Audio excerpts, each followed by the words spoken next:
మిత్రులందరికీ నమస్కారం. పులి కన్ను వైడ్ ఐ ఛానల్లోకి మీ అందరికీ స్వాగతం. ఒక పక్కన భారత్ పాకిస్తాన్ మధ్య తీవ్రమైనటువంటి యుద్ధ ఘర్షణ జరిగింది.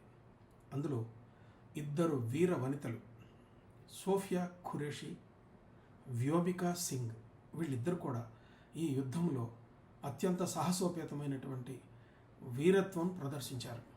ఒక పక్క ఇలా ఉండగా మన దేశంలో తెలంగాణ ప్రభుత్వం మిస్ వరల్డ్ అందాల పోటీలు నిర్వహిస్తూ ఉన్నది. ఈ రెండు కూడా ఒక భిన్నమైన నేపథ్యానికి భిన్నమైనటువంటి విషయాన్ని తెలియజేస్తాయి.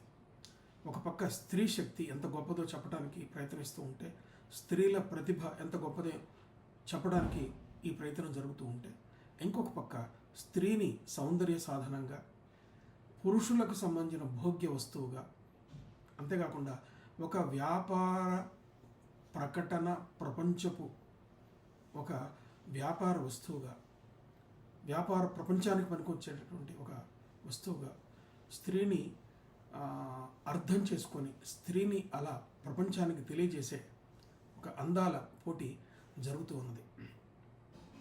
ఇది ఒక రకంగా స్త్రీకు సంబంధించిన ఒక హుందాతనాన్ని, హోదాని ప్రశ్నించే చర్యగానే మనం భావించవచ్చు. ఒక పక్క ఇంతటి వీరులు మనకి మహిళల్లో కనిపిస్తూ ఉంటే, ముఖ్యంగా ఏషియన్ కంట్రీస్లో దేశాధినేతలుగా మహిళలు రాణించారు. మిగతా దేశాలలో కన్నా కూడా ఆసియా దేశాలలోనే మహిళలు రాణించారు. ఉదాహరణకి భారతదేశంలో ఇందిరాగాంధీ, శ్రీలంకలో సిరిమావో బండారనాయికే, అట్లాగే అటు బంగ్లాదేశ్లో ఇద్దరు మహిళలు హసీనా వాళ్ళు, అట్లాగే పాకిస్తాన్లో బెనజీర్ భుట్టో, ఇలా మహిళలు ఆసియా దేశాలలో ప్రభుత్వాధినేతలుగా రాణించారు. ఇలా మహిళా శక్తి మన దగ్గర ఇలా ప్రదర్శితమవుతున్నటువంటి ఈ సందర్భంలో స్త్రీని ఒక అలంకరణ వస్తువుగా, అలంకరించుకొని అందంగా కనిపించే వస్తువుగాని చూచేటటువంటి ఈ అందాల పోటీలు జరుగుతూ ఉన్నాయి.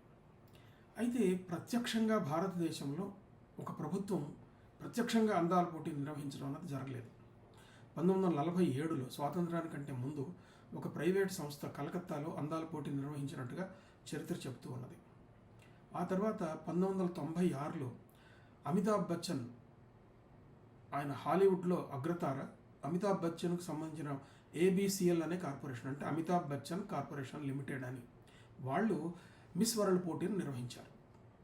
ఆ తర్వాత పోయిన సంవత్సరం ఫెమినా అనే ఒక వ్యాపార సంస్థ, ఈ ఫెమినా అనే వ్యాపార సంస్థ అందాల పోటీ నిర్వహిస్తూ ఉంటే, ఫెమినా మిస్ ఇండియా పోటీ అది నిర్వహిస్తుంటే, అక్కడ ఇంపాల్లో అక్కడ మణిపూర్ ప్రభుత్వం దానికి సహకరించింది. కానీ భారత ప్రభుత్వం కానీ మరొక రాష్ట్రం కానీ ప్రత్యక్షంగా ఇలా మిస్ వరల్డ్ అందాల పోటీని నిర్వహించడం అన్నది ఇప్పటికీ జరగలేదు. తెలంగాణ ప్రభుత్వమే ఈ కార్యక్రమాన్ని నిర్వహిస్తూ ఉన్నది. దీని పట్ల మహిళా సంఘాల నుంచి చాలా కాలంగానే నిరసనలు వ్యక్తమవుతూ ఉన్నాయి. అంతేకాకుండా ఒక పక్క మన పొరుగు దేశానికి మధ్యలో యుద్ధ వాతావరణం కూడా నెలకొని ఉన్నది. కానీ వారం 10 రోజుల క్రితమే చాలామంది పోటీదారులు మన భారతదేశానికి, ముఖ్యంగా హైదరాబాద్కు చేరుకున్నట్లుగా, వాళ్ళు వేరు ఒక ఎలీట్ క్లాస్ హోటల్స్లో వాళ్ళు ఉన్నట్టుగా ఇవన్నీ మనకు వార్తలు వచ్చాయి. కార్యక్రమం మొదలైపోయింది. నిన్న కూడా జరిగింది, మొన్న జరిగింది. ఈ కార్యక్రమాలు జరుగుతూనే ఉన్నాయి.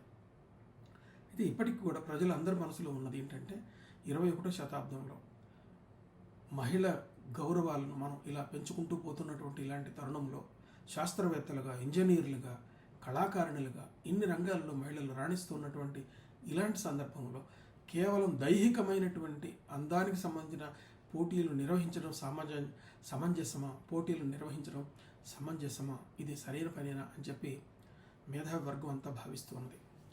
తెలంగాణ ప్రభుత్వం ఈ పనికి ఎందుకు అంత ఉత్సాహం చూపిందో మనకు అర్థం కావట్లేదు.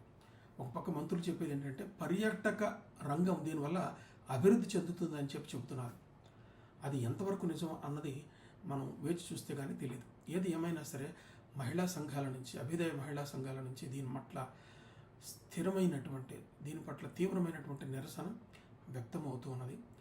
ఇప్పటికైనా సరే పురుష ప్రపంచంలోనూ, ముఖ్యంగా ఆధునిక ప్రపంచంలో మహిళ పట్ల ఉన్నటువంటి ఈ దృక్పథం మారాలి. కేవలం మహిళలు వ్యాపార ప్రకటనల ప్రచారం కోసమే మాత్రమే వ్యాపార ప్రపంచంలో ఒక ప్రచార సాధనంగా మాత్రమే ఉపయోగపడేటటువంటి ఈ దృష్టికోణం మారాలని చెప్పి చాలామంది భావిస్తున్నారు. నేను కూడా ఇదే భావనతోటి ఈ ఆలోచనలు మీ అందరితో పంచుకుంటున్నాను. మిత్రులారా, ఈ వీడియో మీకు నచ్చితే లైక్ చేయండి, ఇతర బంధుమిత్రులకు షేర్ చేయండి, పక్కనున్న సబ్స్క్రైబ్ చేసి పక్కనున్న బెల్ బటన్ నొక్కండి. దీనివల్ల ఈ విషయాలన్నీ కూడా ఎక్కువ మంది వినేటటువంటి అవకాశం ఉంటుంది. నమస్తే.